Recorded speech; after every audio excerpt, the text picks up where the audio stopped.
Hello students, आप सभी का हमारे इस यूट्यूब चैनल में स्वागत है।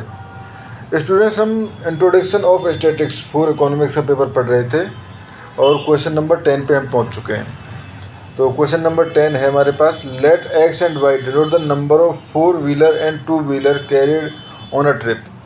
Suppose the joint distribution of X and Y are given in the table. ठीक है, ये नीचे ये एक्स की वैल्यूज़ हैं, इधर वाई की वैल्यूज़ हैं। ठीक है, ये वाली टर्म वाई के लिए है। ठीक है, उसके बाद क्वेश्चन है, are X and Y are independent, explain और find the conditional distribution of Y given X equal to 3। ठीक है, तो अब इस क्वेश्चन को सॉल्व करते हैं स्टूडेंट्स। सॉल्यूशन, अब देखो पहले हम सभी डिस्ट्रीब्यूशंस को निकाल लेते हैं कि पी अगर x इक्वल टू 1 है, पी एक्स इक्वल टू 1 है, तो बेसिकली इनका सम, तीनों का सम जो हो जाएगा वो हो जाएगा 2/5। पी एक्स इक्वल टू 2, इन तीनों का सम यानी 1/5, नेक्स्ट 3 का सम इनका। ठीक है, and P X equal to 3 equal to हो जाएगा हमारे पास ये सम यानी 2/5। ठीक है स्टूडेंट्स, ये हो गया हमारे पास। अब P Y equal to 2 equal to हो जाएगा ये सम, तो ये 2/5। पी वाई इक्वल टू 4, तो ये हो जाएगा हमारे पास 1/5 and P Y equal to 6, ये हो जाएगा 2/5। ठीक है, अब हमें चेक करना है कि ये हमारे पास इंडिपेंडेंट है या नहीं। तो बेसिकली इफ़ प्रोबेबिलिटी डिस्ट्रीब्यूशन कोई हमारे पास इंडिपेंडेंट होता है, तो basically if X and Y are independent, ठीक है, इंडिपेंडेंट, then probability of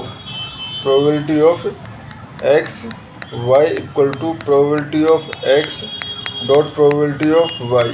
ठीक है, ये कंडीशन सेटिस्फाई होती है।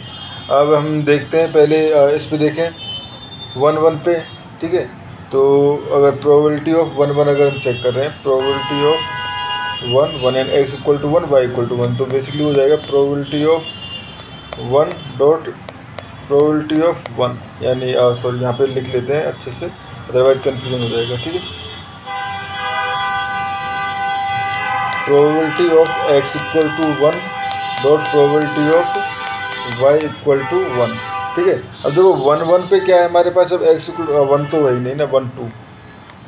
ठीक है, 2 y इक्वल टू 2 है, तो 1 2 पे चेक कर रहे हैं। ठीक है, तो ये हो जाएगा हमारे पास, जब x equal to 1 and y equal to 2, तो बेसिकली ये है 1/5, तो ये है हमारे पास 1/5। ठीक है, अब इसके देखें पी एक्स इक्वल टू 1 2/5 और y इक्वल टू 2 2/5, तो basically 2/5 dot 2/5 implies 1/5 equal, basically 1/5 equal to 4/25, विच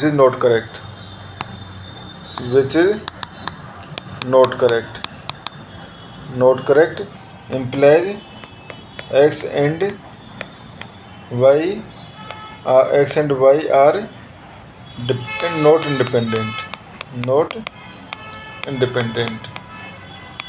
ठीक है स्टूडेंट्स, ये पार्ट हो गया हमारे पास इंडिपेंडेंट चेक करने का। ठीक है, अब कंडीशनल की x इक्वल टू 3 पे कंडीशनल डिस्ट्रीब्यूशन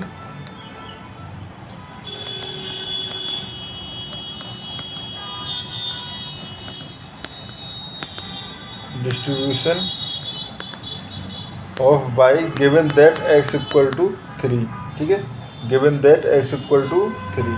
ठीक है, तो पहले probability of y equal to 2 and x equal to 3, probability of y equal to 2 and x equal to 3, तो ये हो जाएगा हमारे पास, देखो प्रोबेबिलिटी ऑफ ये हो जाएगा 2 एंड 3 यानी xy अपॉन, ठीक है, एंड ये हो जाएगा नीचे P X 3 X equal to 3। ठीक है, तो यहाँ पे अगर हम देखें 2 3, यहाँ पे याद रखना y इक्वल टू 2 है, यानी कि y इक्वल टू 2 और ये 3 1/5। ठीक है, तो ये हो जाएगा हमारे पास 1/5 upon P X equal to 3। P X equal to 3 क्या है हमारे पास, ये है 2/5, ठीक है, 2/5, तो ये हो गया 1/5। Similarly P Y equal to 4 and X equal to 3, तो बेसिकली हो जाएगा पी, ये मैंने उल्टा लिख दिया, 3/2 आ जाएगा स्टूडेंट, ठीक है, 3/2 आएगा। और यहाँ पे आ जाएगा हमारे पास 3, 4 and P X equal to 3, ठीक है। तो 3, 4 जो है, अब देखो ये 3 और इसका 4 यानी कि 0, तो ये टर्म हो जाएगी 0/2/5 equal to 0 and probability of y equal to 6, x equal to given that x equal to 3, तो ये हो जाएगा हमारे पास यहाँ से ये वाला टर्म, ठीक है। तो 1/5/2/5, तो 1/5/2/5, ठीक है, इक्वल टू 1/2, ठीक है, इक्वल टू 1/2। तो यहाँ से हम कह सकते हैं 10 y given x equal to 3, ठीक है,